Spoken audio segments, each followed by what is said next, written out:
வணக்கம். இன்னைக்கு உங்களுக்காக கதை சொல்ல வந்திருப்பது வியல் உங்கள் சகி. இன்னைக்கு நம்ம பார்க்க போற கதையின் பெயர் பொருத்தமானவள். கதைக்குள்ள போலாமா? பாப்பா ரமேஷ், உனக்காக தான் காத்துட்டு இருக்கோம் என்று முகமலர்ச்சியோடு தனது அண்ணன் மகனை உள்ளே அழைத்தாள் கோதாவரி. கட்டிலில் இருந்து ஆர்வத்தோடு பரபரப்பாக எழுந்தமர்ந்தார் சண்முகம். கையில் இருந்த பேக்கை கீழே வைத்துவிட்டு விரைந்து தனது தந்தையின் அருகே சென்றவன், அப்பா எப்படிப்பா இருக்கீங்க?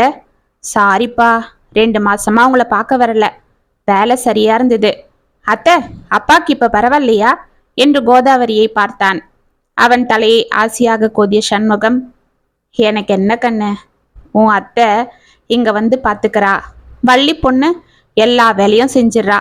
நான் சுகமா படுத்து கிடக்கிறேன் என்று அவர் மெலிதாக சிரிக்க, அந்த சிரிப்பில் அவர் மனதில் இருக்கும் வேதனை தெரிந்தது ரமேஷிற்கு. அவர் கைகளை ஆதரவாக பற்றி கொண்டான். ஏன்ன, பிள்ளைகிட்ட வந்ததும் வராதுமா இப்படி பேசுற?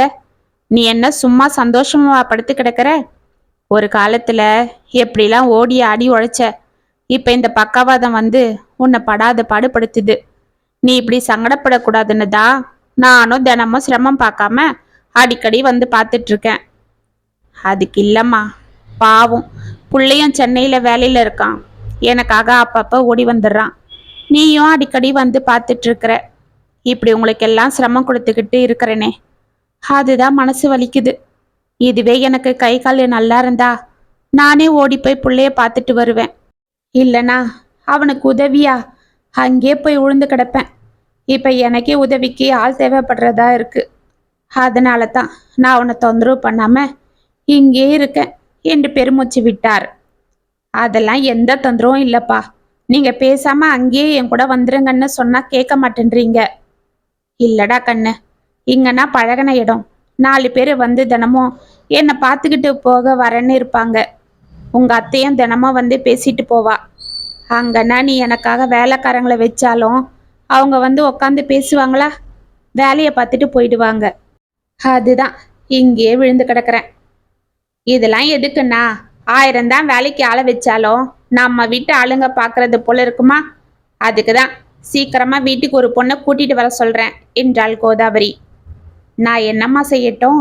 எனக்கு கை கால் நல்லா இருந்தா இந்நேரம் தேடி ஓடி எங்கிருந்தாவது என் பையனுக்கு ஏத்த பொண்ணை கொண்டாந்து அவனுக்கு கட்டி வச்சிருப்பேன். இப்படி ஒரு கையும் காலும் விழுந்து கிடக்குறேன்னா எங்கிருந்து போய் தேடுறது? ஏனா, அதுக்கு நாங்கெல்லாம் இல்லையா? நீ கவலைப்படாத, நான் அதெல்லாம் பாத்துக்கிறேன். 1000 தான் இருந்தாலும் நம்ம அந்தஸ்துக்கு ஏத்தா போல ஒரு நல்ல பொண்ணை பார்த்து வசதி வாய்ப்போட கொண்டாந்துட மாட்டேன். என்ன ரமேஷ் நான் சொல்றது? அத்தை, அந்தஸ்து ஆஸ்தி எல்லாம் இருக்கட்டும், வர பொண்ணு எனக்கு மனைவியா இருக்கிறத விட எங்க அப்பாவுக்கு நல்ல மருமகளா இருக்கணும். இல்ல இல்ல, நல்ல மகளா இருக்கணும். அதுதான் எனக்கு வேணும். அப்படி ஒரு பொண்ணு கிடைக்கிற வரைக்கும் எனக்கு கல்யாணமே வேண்டாம்.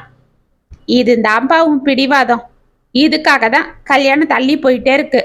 இல்லைன்னா நம்ம குடும்பம் இருக்கிற வசதி வாய்ப்புக்கும் உன் படிப்பு வேலைக்கும் பொண்ணு கொடுக்க நீ நானும் போட்டி போடுறாங்க. நீ போடுற பாரு இந்த கண்டிஷனு, அதுக்கு தான் பின்வாங்குறாங்க. ஆனாலும் நான் விட மாட்டேன். நம்ம அந்தஸ்துக்கும் தரத்துக்கும் ஏத்த பொண்ண நம்ம ஜனத்திலேயே கொண்டாடுறேன் பாரு. அதுக்கு தான் இந்த கல்யாணத்துக்கே போறது. நான் வர 4 நாள் ஆகும். அதுக்காக தான் உன்னை ஊர்ல இருந்து வர சொன்னேன். அட எதுக்குமா, அதுதான் வள்ளி பொண்ணு இருக்கா இல்ல என்றார் சண்முகம். யாருப்பா அது வள்ளி? அப்பவே சொன்னீங்க. அதுவா என்று கோதாவரி வாயெடுக்க, ஐயா என்று அழைத்து கொண்டு உள்ளே வந்தாள் ஒரு இளம் பெண். தோ வந்துட்டா பாரு, இவ தான் வள்ளி. வாடி வள்ளி, உனக்கு ஆயுசு 100. ரமேஷ், இந்த பொண்ணு தான் வள்ளி. 1 மாசமா இங்க தான் வேலை பார்க்கறா. அண்ணனுக்கு சமைச்சு கொடுக்க செய்ய, அவருக்கு தண்ணி வச்சு ஊத்த, படுக்கைய சுத்தம் செஞ்சு போட, சாப்பாடு கொடுக்கன்னு அவளே தான் எல்லாம் பார்த்துக்கிறா. அவ வந்ததுல இருந்து எனக்கும் கொஞ்சம் ஓய்வு தான். நான் இப்பெல்லாம் சமைச்சு கொண்டு வரதில்லை என்றாள் கோதாவரி. சண்முக முகத்தில் புன்னகை அரும்ப, அம்மாடி, இதுதான் என் பையன் ரமேஷ். சென்னையில வேலை பார்க்கறான்னு சொன்ன இல்ல, இவன் தான். மாசம் மாசம் என்னை பார்க்க ஓடி வந்துடுவான். இப்பதான் 2 மாசமா வேலை இருக்குன்னு புள்ள வரல என்றார். அப்படியா? வாங்க சின்னையா, உங்க அப்பாவை பார்க்க முடியலன்னு நீங்க கவலைப்படாதீங்க, நான் இருக்கேன் என்றாள் வள்ளி. அவளை டக்குன்னு நிமிர்ந்து பார்த்த ரமேஷின் கண்கள் ஒரு நிமிடம் விரிந்தது. அப்பா, என்ன அழகா இருக்கா! பார்த்தா நல்ல பெரிய இடத்து பொண்ணு போல இருக்காளே, இவளா வீட்டு வேலைக்கு வரா என்று அவன் யோசித்து கொண்டிருக்க, என்னப்பா அப்படி பாக்குற?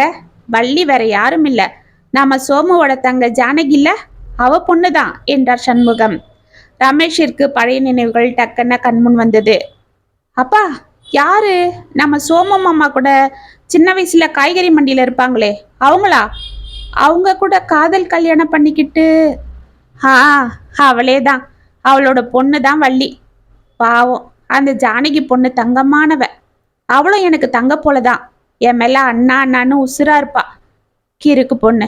காதல் கீதல்னு மனசை கெடுத்துக்கிட்டு படிக்கும் போதே அந்த கதிரு பையனை நம்பி ஓடிட்டா. போன இடத்துல நல்ல வசதினாலும் பையன் பழக்க வழக்கம் சரியில்லாம குடிப்பழக்கத்தால எல்லா ஆஸ்தியையும் தொலைச்சிட்டு இவளையும் குழந்தையும் துரத்திட்டு இருக்கான். இந்த பொண்ணு ரோஷமா அம்மா வீட்டுக்கு வராம பக்கத்து ஊர்லயே தனியா குடிசை எடுத்துக்கிட்டு காய்கறி வித்து பொழப்ப நடத்திட்டு இருக்கு. இது சோமு பையனுக்கு தெரிய வரவே அவன் போய் எவ்வளவோ கூப்பிட்டுருக்கான். நான் உன்னை நோகடிச்சு போனதுக்கு எனக்கு இந்த தண்டனை வேணும் தான். இனியும் வந்து வாழ வெட்டியா அங்க உக்காந்துக்கிட்டு நான் உன்னை கஷ்டப்படுத்த விரும்பலன்னு வீம்புக்கு அங்கேயே இருந்தவ 6 மாசம் முன்னதான் ஒரு நாள் நெஞ்சு வலி வந்து போயிட்டு இருக்கா. புள்ளைய சோமு இங்க கூட்டிட்டு வந்துட்டான். அவனுக்கும் சொந்தம் பந்தன்னு யாரும் இல்ல. இருந்த பொண்டாட்டியும் 10 வருஷம் முன்ன போய் சேர்ந்துட்டா. அதனால அந்த ஓட்டு வீட்டை இவ பெருக்கு எழுதி வச்சாலும் பொழப்புக்கு ஏதோ காய்கறி வியாபாரத்தை நடத்திட்டு இருந்தான். முன்ன போல அவனால பாத்துக்க முடியல. வியாபாரமும் ஒன்றும் பெருசா இல்ல. மண்டி எல்லாம் வித்துட்டு அங்கேயே மார்க்கெட்ல சின்னதா கடை போட்டுட்டு இருந்தான். இப்ப 2 மாசம் முன்ன அவனும் போய் சேர்ந்துட்டதால இந்த பொண்ணு திரும்பவும் தனியா நின்னு போச்சு. இப்ப அந்த வீட்டுல இருந்துகிட்டு அவங்க மாமன் விட்டுட்டு போன காய்கறி கடையை பார்த்துக்குது என்று பெருமூச்சு விட்டார் சண்முகம். ரமேஷ் வள்ளியை பரிதாபமாக பார்க்க, ஐயா, அதெல்லாம் ஒன்றும் இல்லை, எனக்கு தான் தகப்பன் போல நீங்க இருக்கீங்களே என்று சண்முகத்தின் அருகில் சென்றாள் வள்ளி.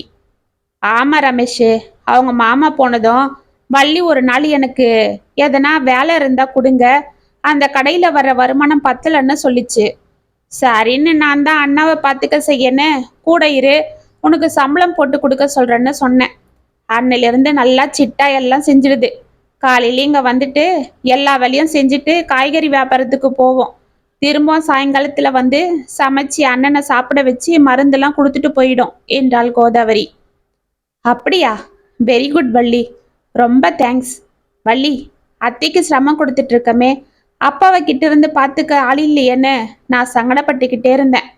பரவாயில்ல, இப்ப நீ வந்துட்ட என்று ரமேஷ் அவளை நன்றியோடு பார்க்க, அட நீங்க வேற, இதுல என்ன இருக்கு, பெரிய பெரிய வார்த்தையெல்லாம் சொல்றீங்க. நான் என்ன பணத்துக்கு தானே செய்யறேன் என்று தலையை குனிந்து கொண்டு அமைதியாக கூறினாள் வள்ளி. அது என்னவோ வாஸ்தவம் தான். ஒத்த வயிற்றுக்கு எதுக்கு இப்படி பணத்தை சம்பாதிக்கிறான்னு தான் தெரியல. பத்தாததுக்கு அவங்க அப்பா வேற இப்ப வந்து உக்காந்துட்டான் போல இருக்கு.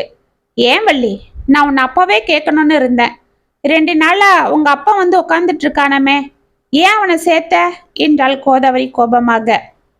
என்னம்மா செய்கிறது, 1000 இருந்தாலும் அவர் எனக்கு அப்பாவாச்சே. சரி, நான் போய் உள்ள சமையல் வேலையை ஆரம்பிக்கிறேன். ஐயா, கொஞ்சம் இருங்க, முதல்ல உங்களுக்கு சூடா காய்கறி சூப்பு, சரியா? இதோ பாருங்க, வரும்போதே காய்கறி எல்லாம் கொண்டாந்துட்டேன். சின்னையா, நீங்களும் போய் குளிச்சுட்டு வாங்க, சூடா சமைச்சிடுறேன் என்று சிட்டாக உள்ளே ஓடினாள். அவளை ஆச்சரியமாக பார்த்து கொண்டிருந்தான் ரமேஷ். சரிண்ண, அப்ப நான் கிளம்புறேன். நான் வர 4 நாள் ஆகும். கல்யாணத்துக்கு போயிட்டு அப்படியே எங்க மச்சன வீட்டுக்கும் போகணும். ரமேஷே, நான் கிளம்புறேன்ப்பா, நான் வர்ற வரைக்கும் இருப்பேன் இல்ல என்றாள் கோதாவரி. ஆ, இருப்பேன் அத்தை, ஒரு வாரம் லீவு தான் போட்டிருக்கேன் என்றான் ரமேஷ். சரிப்பா, பார்த்துக்க, நீ ஒன்றும் மனசை போட்டு குழப்பிக்காத. நான் வரும்போது நல்ல செய்தியோட தான் வருவேன். நான் அந்தஸ்துக்கு ஏற்ற பொண்ணை கொண்டாந்துட மாட்டேன் என்று சிரித்து கொண்டே வெளியே சென்றாள். அந்தஸ்து அந்தஸ்து, அத்தைக்கு இதேதான் பேச்சு என்று சிரித்து கொண்டே தனது தந்தையை பார்த்தான். சண்முகமும் சிரித்து கொண்டே கட்டிலில் சாய்ந்தார். 2 நாட்கள் சென்றது. வீட்டில் வள்ளி அனைத்து வேலைகளும் சுறுசுறுப்பாக செய்து வைப்பதும், தனது தந்தையை அக்கறையோடு பார்த்து கொள்வதும், ருசியாக சமைப்பதும் என இருக்க அவளை பார்க்க பார்க்க ரமேஷிற்கு வியப்பாக இருந்தது. அவளிடம் மிகவும் நல்ல நட்போடு பழக ஆரம்பித்தான். வள்ளியும் கள்ளம் கபடம் இல்லாமல் ரமேஷிடம் மிகவும் கலகலப்பாக பேசிக் கொண்டிருந்தாள். எப்பொழுதும் ஊருக்கு வந்தால் ரமேஷிற்கு வீட்டில் சமைப்பதும் தந்தையை பார்த்து கொள்வதும் என வேலைகள் சரியாக இருக்கும். மற்ற நேரங்களில் லேப்டாப்பை வைத்துக்கொண்டு ஆபீஸ் வேலைகளை பார்த்து கொண்டிருப்பான். இப்பொழுதெல்லாம் வள்ளிய அனைத்தும் செய்து விடுவதால் பொழுதோடு ஆபீஸ் வேலைகளை முடித்துவிட்டு தனது தந்தையுடன் அமர்ந்து பேசிக்கொண்டும் சிரித்து கொண்டும் மகிழ்ச்சியாக இருந்தான். அன்று வள்ளி வந்து வேலைகளை முடித்துவிட்டு காய்கறி வியாபாரத்திற்கு செல்ல சண்முகம் மாத்திரைகளை போட்டுக்கொண்டு படுத்து கொண்டார். வேலைகளை முடித்த ரமேஷ் தனது நண்பன் குமாரை பார்க்க வெளியே புறப்பட்டான்.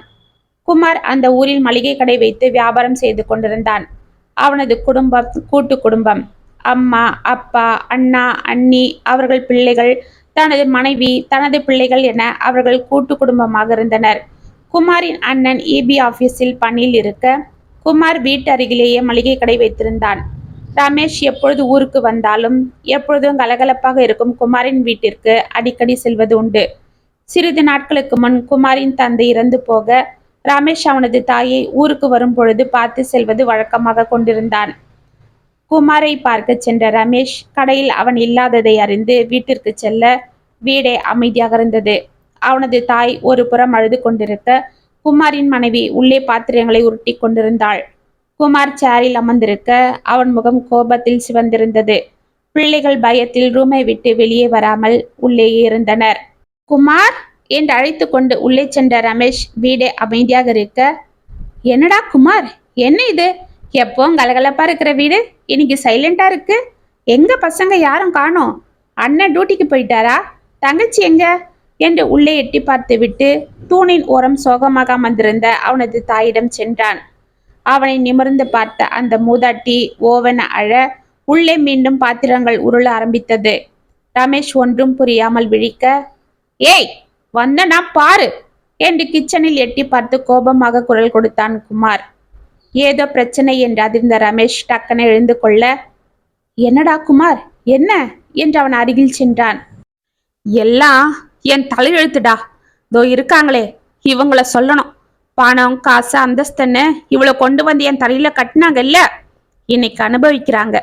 இவங்க படுறது பத்தாதுன்னு நானும் நடுவுல திண்டாடுறேன் என்று தலையில் அடித்து கொண்டு கடகடவென வெளியே சென்றான். ரமேஷ் ஒன்றும் புரியாமல் அந்த மூதாட்டியை பார்க்க அவள் மீண்டும் விம்ம ஆரம்பித்தாள். அவளை சமாதானம் செய்துவிட்டு குமாரை தேடிக்கொண்டு வெளியே ஓடினான் ரமேஷ்.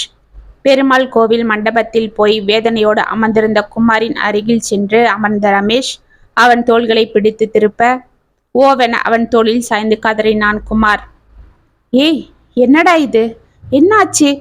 கூட பிறந்தவங்க யாரும் இல்லாம, அம்மா இல்லாம தனியால எங்க அப்பாவோட இருக்கிற நானு ஊருக்கு வரும்போதெல்லாம் கூட்டு குடும்பமா எப்பவும் கலகலப்பா இருக்கிற உங்க வீட்டுக்கு தானே வருவேன்.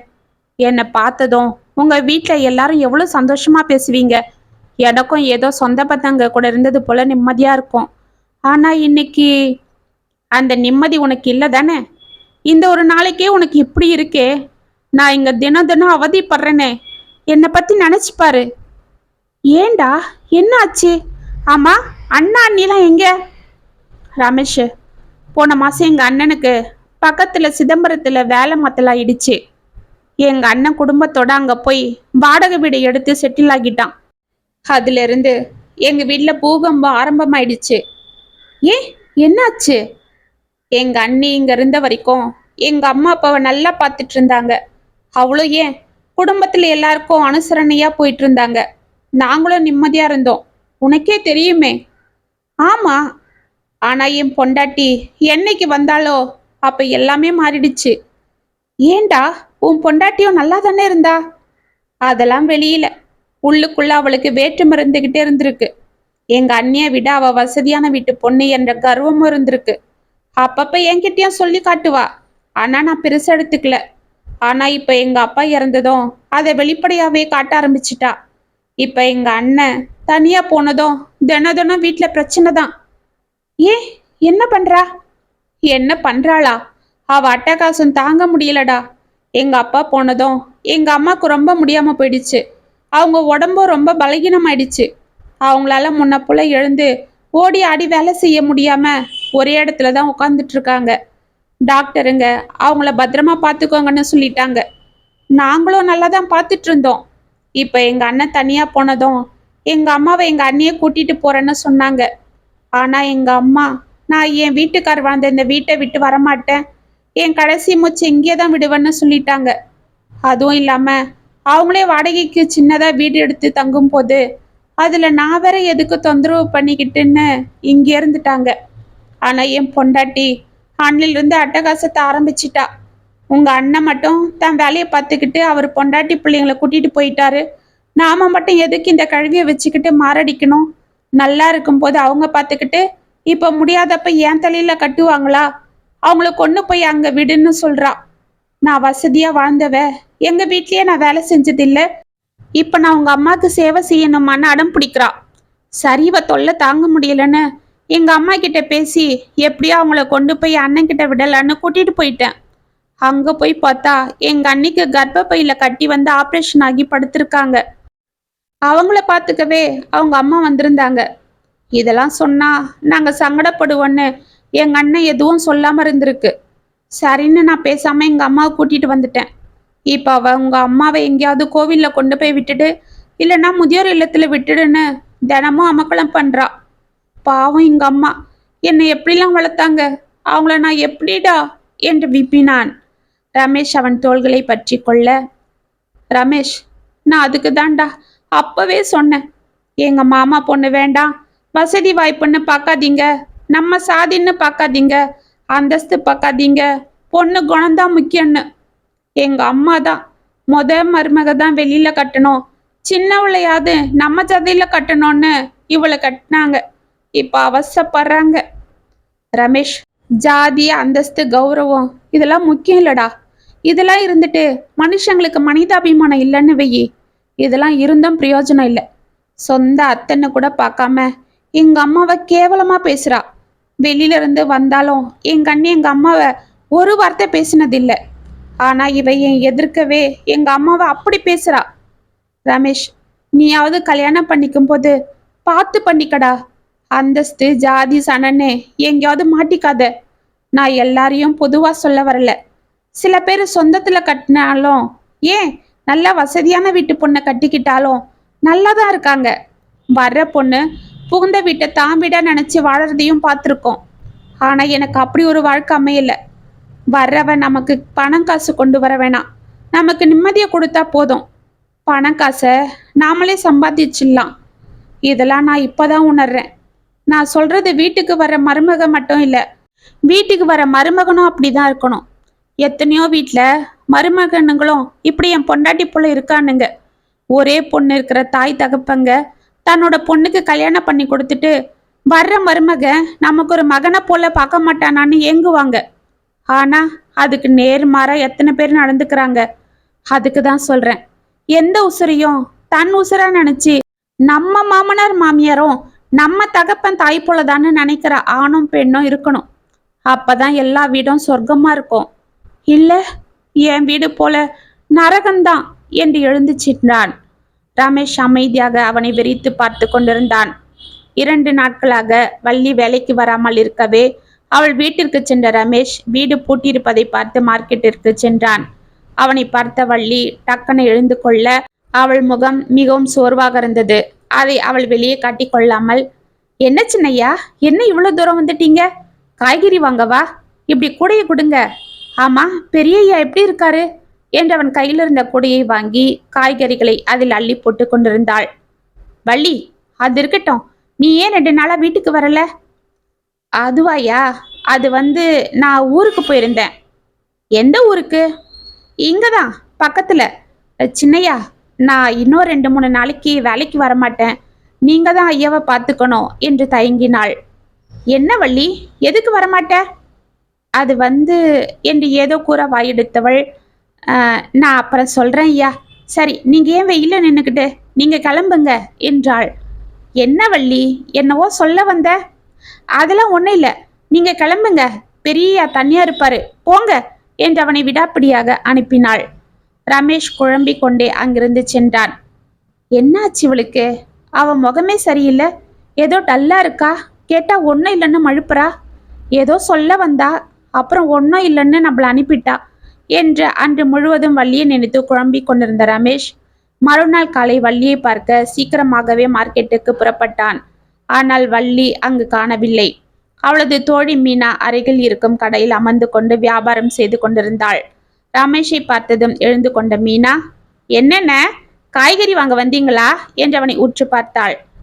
இல்லம்மா, வள்ளிய பார்க்க வந்தேன். ஆமா, வள்ளி எங்க? என்னது, வள்ளி எங்கயா? உங்களுக்கு விஷயம் தெரியாதா?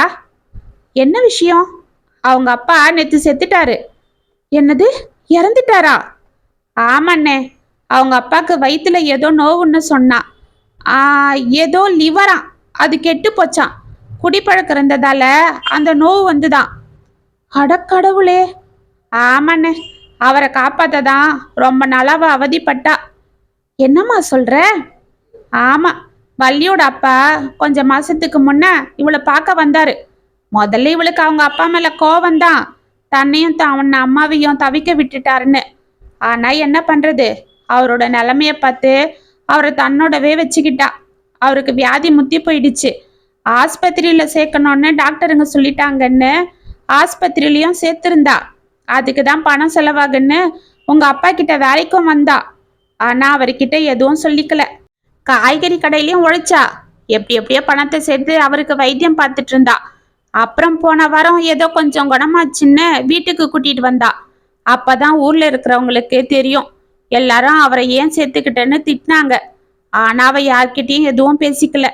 திரும்ப அவருக்கு 2 நாள் முன்ன உடம்பு சரியில்லாம போயிடுச்சு. ஆஸ்பத்திரிக்கு கூட்டிட்டு போனா, ஆனா டாக்டருங்க பொழைக்க மாட்டாருன்னு சொல்லிட்டாங்க. அவங்க அப்பாவுக்கும் தெரிஞ்சு போயிடுச்சு. அதனாலதான் கடைசி காலத்துல தன்னோட பொண்ணு மடியிலேயே சாகணும்னு அவளை இங்கே இருன்னு கூடவே வச்சுக்கிட்டாரு. அதனாலதான் அவ வேலைக்கு வரல. நேத்துதான் பணம் இல்லைன்னு கடைக்கு வந்தா. அப்பதான் நீங்க வந்தீங்க. உங்ககிட்ட சொல்லதான் நினைச்சாலாம். ஆனா பாவம், நீங்களே உங்க அப்பாவை நினைச்சு தினம் தினம் சங்கடப்பட்டிருக்கும் போது இதெல்லாம் சொன்னா நீங்க ரொம்ப நொந்து போயிடுவீங்கன்னு அமைதியா இருந்துட்டாலாம். நேத்து பணம் எடுத்துட்டு போனவதான் கொஞ்ச நேரத்துல அவங்க அப்பா போயிட்டாருன்னு போன் போட்டா. அங்கே எல்லாம் முடிச்சிட்டா. ஊருக்குள்ள அவங்க அப்பா போனதை கொண்டு வந்தா 4 பேரு 4 விதமா பேசுவாங்க. எதுக்கு அதெல்லான்னு அவளே எல்லாம் செஞ்சிட்டா. பாவம். இப்ப அவ எங்கம்மா இருக்கா? அநேகமா வீட்டுக்கு தான் போயிருப்பான்னு என்று அவள் கூறியதும் கடகடவன வள்ளியின் வீட்டிற்கு சென்றான் ரமேஷ். குளித்து முடித்து விட்டு வீட்டை கழுவி சுத்தம் செய்திருந்த வள்ளி கூடத்தில் தனது தந்தையின் போட்டோவை வைத்து அதற்கு விளக்கை ஏற்றி கொண்டிருந்தாள். வள்ளி என்று அவளை அழைத்து கொண்டு உள்ளே சென்ற ரமேஷை பார்த்து அமைதியாக எழுந்து கொண்டாள் வள்ளி. வள்ளி, என்னம்மா, என்ன இது? உங்க அப்பா இறந்து போயிருக்காரு, யார்கிட்டயும் ஒரு வார்த்தை கூட சொல்லல? எதுக்கு சின்னையா, ஊருக்குள்ள எல்லாரும் ஒரு மாதிரி பேசுவாங்க. வாழும் போதுதான் சரியில்லாம ஒரு வாழ்க்கைய வாழ்ந்தாரு மனுஷன். எல்லாரும் ஏசிக்கிட்டு இருந்தாங்க. போகும்போதாவது நிம்மதியா போகட்டுமே. வள்ளி, எனக்கு ஆச்சரியமா இருக்கு. உங்க அப்பா உன்னை வளர்க்கல, சீராட்டல, பாராட்டல. அவ்வளோ ஏன் உன்னையும் உங்க அம்மாவையும் கழுத்தை பிடிச்சு தள்ளியிருக்காரு. ஆனா அவருக்காக நான் ஏன் இவ்வளவு செய்யறேன்னு கேக்குறீங்களா? அவர் எனக்கு அப்பா என்றது ஒரு பக்கம் இருந்தாலும் அது ஒரு ஜீவன். நல்லா இருக்கும் போது 1000 ஆட்டம் போட்டாருதான். ஆனா அப்பெல்லாம் அவருக்கு மனுஷங்களோட அருமை தெரியல. யாரோட உதவியும் தேவைப்படல. ஆனா முடியாதப்பதான் அது தேவைப்பட்டது. ஒரு ஆதரவு தேவைப்பட்டது. அதை நான் கொடுத்தேன். வள்ளி, இதனால உனக்கு என்ன வந்துட போகுது? உன்னை பார்க்காத அப்பாவை நீ ஏன் பார்க்கணும்? ரோட்ல நம்ம நடக்க ஆரம்பிக்கும் போது முதல்ல ஒன்றும் தெரியாது, ஜோரா நடந்துடுவோம். ஆனா போக போக வெயில நம்ம களைச்சி போவோம். எங்கேயாவது மரம் இருக்காதா, அது நிழல்ல கொஞ்ச நேரம் உட்கார மாட்டோமான்னு தோணும். அங்க மரம் இருந்தா ஓடி போய் அது அடியில உட்காருவோம். அப்போ சுகமா இருக்கும். அந்த மரத்துல நம்மளையும் அறியாம அது மேல சாஞ்சிடுவோம். அந்த மரமும் நம்மள தாயா தாங்கும். அது கலையில இருக்கிற இலையெல்லாம் அசைஞ்சு ஜில்லுன்னு காத்து வரும். அந்த சுகத்திலேயே நம்ம அப்படியே உட்காந்துடுவோம். அப்ப நமக்கு அந்த மரம் தெய்வமா தெரியும். ஆனா அந்த மரத்தையே கொஞ்ச நாள்ல நாமளே வெட்டி எறிவோம். ஆனா அதெல்லாம் எதுவும் அந்த மரத்துக்கு தெரியாது. ஆபத்துக்கு தன் மேல சாஞ்சாலும் அது தாங்கும். தான் தாங்கின மனுஷனே தன்னை வெட்டினாலும் அது அப்படியே தான் இருக்கும். அது போலத்தான் நானும். என்னை எட்டி உதைச்ச அப்பனே என்கிட்ட வந்து விழும்போது நான் அவரை தாங்கினேன். என் கடமையை செஞ்சேன். ஏன்னா எனக்கு அந்நேரத்துக்கு கண்ணுக்கு தெரிஞ்சதெல்லாம் அவரோட நோயும் அதனால அவர் படுற அவதியும் மட்டும்தான். அவருக்கு உதவி செஞ்சா எனக்கு சொத்து வரும், வீடு வாசல் வரும்னெல்லாம் நான் எதிர்பார்க்கலையா. என்று தனது தந்தையின் போட்டோவிற்கு மாலையை போட்டாள். மறுநாள் காலை வள்ளி வழக்கம் போல் வீட்டிற்கு வந்து வேலைகளை செய்து கொண்டிருக்க ரமேஷ் தனது தந்தைக்கு சாப்பாடு ஊட்டி கொண்டிருந்தான். அண்ணா அண்ணா என்று அழைத்து கொண்டு கோதாவரி உற்சாகத்தோடு உள்ளே வர, என்ன அத்தை இவ்வளவு சந்தோஷம் என்று அவளை சிரித்து கொண்டே பார்த்தான் ரமேஷ். சந்தோஷந்தாண்டா என் மருமகனே. என்னம்மா என்ன? அண்ணே, நம்ம ரமேஷுக்கு என் மச்சன பொண்ணு ரேவதிய பார்த்தேன். ஆஹா, பொண்ணு அப்படியே செதுக்கி வச்ச சலையாட்டம் இருக்கா. வீட்டுக்கு ஒரே பொண்ணு, நம்ம அந்தஸ்துக்கு ஏத்த இடம். பொண்ணு ஏதோ கம்பெனியில வேலை பார்க்கறாளாம், சென்னையில தான். நல்ல வேலையாம், நல்ல வருமானம். நம்ம விஷயத்தை எல்லாம் சொன்னேன், அவங்களுக்கு சம்மதம் தானா? கல்யாணத்துக்கு அப்புறம் உங்களை சென்னையிலேயே அவங்களுக்கு தெரிஞ்ச பெரிய முதியோர் இல்லம் இருக்கான், அங்க சேர்த்துடலான்னு சொன்னாங்க. அங்க எல்லா வசதியும் இருக்கான். 2 பேரும் வேலைக்கு போறதால மாசம் ஒரு வாட்டி போய் அவரை பார்த்துப்பாங்கன்னு என் மச்சினார் சொன்னாரு. அண்ணே, நீ சரின்னு சொல்லிட்டா நம்ம பொண்ணு பார்க்க அடுத்த வாரமே போயிடலாம். நான் எல்லா ஏற்பாடும் பண்ணிடுறேன். நம்ம ரமேஷுக்கு இதை விட பொருத்தமான பொண்ணை நம்ம ஜாதியில பார்க்க முடியாது. முடியும் அத்தை, எனக்கு இதை விட பொருத்தமான பொண்ணே கிடைச்சிடுச்சு என்று தனது தந்தையை பார்த்து சிரித்தான் ரமேஷ். வள்ளி கோதாவரிக்கு காப்பி கொண்டு வந்து கொடுக்க, என்னடா சொல்ற என்று அதிர்ந்து அவனை பார்த்து கொண்டு எழுந்தாள் கோதாவரி. ஆமாம்மா, நம்ம ரமேஷுக்கு அடுத்த மாசமே கல்யாணம் பண்ணிடலான்னு இருக்கேன். பொண்ணெல்லாம் பார்த்தாச்சு, நீ வந்ததும் சொல்லலான்னு தான் இருந்தேன் என்றார் சண்முகம். என்னென்ன சொல்ற? பொண்ணு யாரு? நமக்கு எப்படி சொந்தம்? எத்தனை பவுன் நகை போடுறாங்க? என்ன சீர் பண்றாங்க என்று கோதாவரி அடுக்கி கொண்டே போக, இருங்க அத்தை, அந்தஸ்து பணம் காசு இதெல்லாம் விட பொண்ணு பெரிய சீரோட வரா. ஆமா அத்தை, பொண்ணு நல்ல குணத்தோட வரா. அவ குணத்துக்கு நம்ம ஜாதியில இல்ல, நீங்க வேற எந்த ராஜகுமாரிய பார்த்தாலும் எனக்கு பொருந்த மாட்டா. எனக்கு அவ அப்படி ஒரு பொருத்தம். எங்க அப்பாவை மகளா பாக்குறது போல ஒரு பொண்ணு வேணும்னு சொன்ன இல்ல, அது அவதான் என்றான் ரமேஷ். வள்ளி ஆச்சரியத்தோடு யார் அந்த பெண் என்று யோசித்து கொண்டிருக்க, என்னப்பா சொல்ற? ஒரே புதிராவே போடுறியே, யார் அந்த பொண்ணு என்று படப்படத்தாள் கோதாவரி. தோ உங்க பக்கத்துல நிக்கிறாளே நம்ம வள்ளி, இவதான் என்றான் ரமேஷ். என்னது இவளா? என்னென்ன நீயும் அவன் கூட சேர்ந்துக்கிட்டு? என்னம்மா அவளுக்கு என்ன? வள்ளி நல்ல பொண்ணுதான், ஆனா நம்ம அந்தஸ்துக்கு. அம்மாடி, அந்தஸ்து என்னம்மா அந்தஸ்து, அவகிட்ட இருக்கிற குணம் ஒண்ணு போதும்மா என்று நடந்ததை கூறிய சண்முகம், நான் முடிவு பண்ணிட்டேன், அவதான் என் மருமக என்றார்.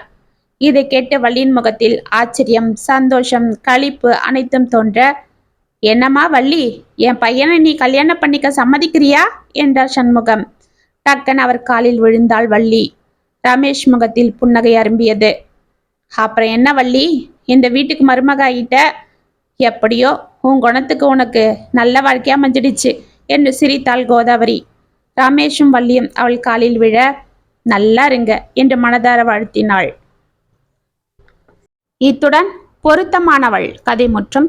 உங்களுக்காக எழுதின இந்த கதை உங்களுக்கு பிடிச்சிருந்தா கமெண்ட்ஸ்ல சொல்லுங்க, லைக் பண்ணுங்க, ஷேர் பண்ணுங்க, மறக்காம சப்ஸ்கிரைப் பண்ணிக்கோங்க.